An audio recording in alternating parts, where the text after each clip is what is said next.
Hello friends, எல்லாருக்கும் வணக்கம். இன்றைக்கி நம்ம சேனலில் ரொம்ப டேஸ்டியான முட்டை பிரியாணி செய்கிறது எப்படின்னு பார்க்க போகிறோம். இந்த முட்டை பிரியாணி பார்த்திங்கன்னா சாப்பிட்டதுக்கப்புறமும் சட்டியே மணக்கும், அந்த அளவுக்கு டேஸ்ட்டாக இருக்கும். ஸோ வாங்க இதை எப்படி செய்கிறதுன்னு பார்க்கலாம்.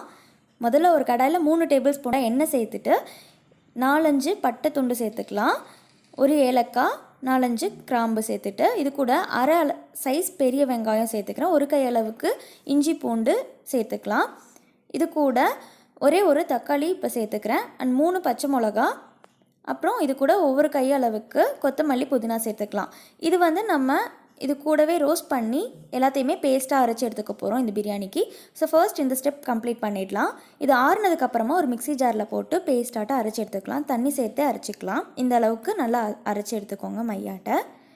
இப்போ ஒரு குக்கரில் 3 டேபிள் ஸ்பூன் போல் நெய் சேர்த்துக்கலாம். நீங்கள் எண்ணெய் இருந்தாலும் சேர்த்துக்கலாம், கொஞ்சம் எண்ணெய் பாதி நெய் கூட சேர்த்துக்கலாம். நான் நெய்லேயே சேர்த்துக்கிறேன். நெய்யில் 2 துண்டு அளவுக்கு பிரியாணி இலை, 2 பச்சை மிளகா சும்மா ஒரு ஃப்ளேவர் கொடுக்கவும் அதுக்காக, அண்ட் ஒரு பெரிய வெங்காயம் நீல வாக்கில் சாப் பண்ணி சேர்த்துக்கிறேன்.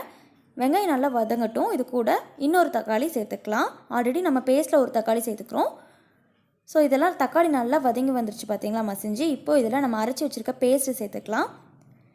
பேஸ்ட் நல்லா மிக்ஸ் பண்ணி விடுங்க. பேஸ்ட் சேர்த்தோன்னே அடி பிடிக்கும். ஸோ ஸ்டவ் குறைவாக வச்சுக்கோங்க. இது கூட ஒரு டேபிள் ஸ்பூன் போல் தயிரும் சேர்த்துட்டு மிக்ஸ் பண்ணிடலாம். இப்போ இது கூட ஒரு டீஸ்பூன் அளவுக்கு மிளகாய்த்தூள், 1 டீஸ்பூன் கரம் மசாலா, 1/4 டீஸ்பூன் மஞ்சள் தூள் சேர்த்துக்கலாம். இந்த மசாலா நல்லா மிக்ஸ் ஆகட்டும். இது கூட நம்ம அரைச்சி வச்சுருந்தோம் இல்லையா, அந்த ஜாலியாக கொஞ்சமாக தண்ணி கலந்து இது கூடவே ஊற்றிக்கலாம்.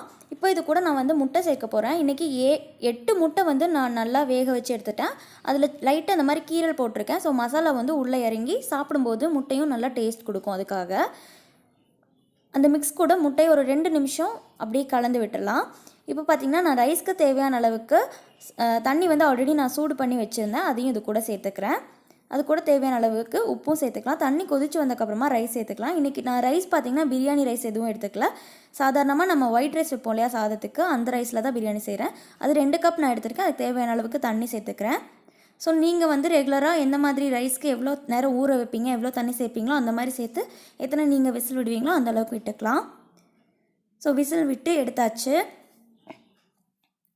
பார்த்திங்கன்னா ப்ரெஷர் அடங்கினதுக்கப்புறம் பார்த்திங்கன்னா ரைஸ் இந்த மாதிரி தான் இருக்குது. முட்டை அழுங்காமல் உடையாத அளவுக்கு எடுத்துக்கோங்க. ரொம்ப போட்டு கிளறிடக்கூடாது மற்ற சாதம் மாதிரி. ஸோ முட்டை இந்த மாதிரி போடும்போது ஒரு அழகாக குக்காகி வரும். ரொம்ப டேஸ்ட்டாக இருக்கும். ட்ரை பண்ணி பாருங்கள்.